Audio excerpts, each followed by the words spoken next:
Kagising ko lang sa sobrang lamig. Suspendido na naman ang klase, kaya aba, puro tulog, kain, tapos tulog, paulit-ulit, parang ex na ayaw bumitaw. Nagising ako hindi lang sa alarm, kundi sa sipon kong may sariling agenda. Magliligpit muna ako bago bumaba. Sabog na naman yung kwarto ko. Yung mga unan at kumot, parang nag-party habang tulog ako. Ayoko na talagang may kasamang kapatid, parang may kasamang bagyo eh. Sana katabi ko na lang yung kaibigan kong napakainit, para kahit magulo at least mainit. Kakatapos ko lang kumain ng breakfast, kaya magsisimula na ako mag-aral. Notes muna para pasa agad, di tulad ng pag-ibig ko laging delayed. Ayoko na ng parash kasi last time nagmadali ako. Ang sagot ko sa exam, sorry po, next time ulit. Kaya seryoso na ako hanggat di ako gutom ulit. Nasa kalahati pa lang ako ng sinusulat ko, kaya bababa muna ako para kumain ng tanghalian. Tanghalan tuloy na sabi ko, gutom na talaga. Kaso may biglang tumulo sa ceiling. Ano to, sinampalukang bubong? Wala pa akong ulam pero may padrip sa tuktok. Wait, tatakas na sana ako. Kakatapos ko lang kumain, tsaka lang akong biglang pinaghugasan ng kasaysayan ng lababo. Huwag niyo akong pakialaman at baka mahulog ang kaldero sa inyo nang hindi sinasadya pero may feelings.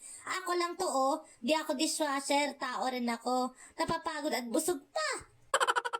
Thank you Lord at itutuloy ko na yung gawain ko para matapos ang lahat-lahat at para makapaglaro na ako ng racing cars. Buti na lang at gumanda na rin ang panahon ngayon. Tinatamad kasi ako magpiga, baka abutin pa ako ng 1 oras. O diba, ang bilis ng transition. Natapos ko ng lahat ng susulatin ko kaya ready to go to school tomorrow. Pahinga muna ako bago magligpit. Titingin muna ako sa cellphone ko anong updates ngayon sa social media. Shoot, Mare, suspended na naman! Sobrang lungkot ko na nga, 4 out of 5 walang pasok. May parating na heavy rain, kaya ingat-ingat mga kahimig. Kaso wala akong makausap, pati rin yung wallet ko, hindi na rin ako kinakausap. Laging may tira, 100 pesos na lang. Baon, wala. Emotion, meron. Sobra pa. Iningan at naglaro muna ako para gumanda ang pakiramdam ko. Miss ko na itong laruin nung nasa palaruan ako. Palagi kasi akong winner sa puso ko. Uy, kinikilig yarn. Oh no!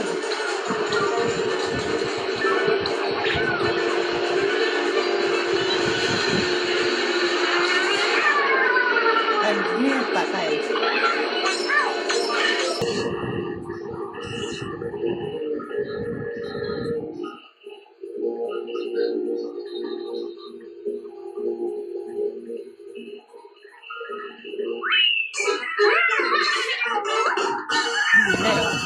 O diba, sabi ko sa'yo, winner eh. Kahit race car lang sa palaruan, umaandar puso ko. Hindi lang makina.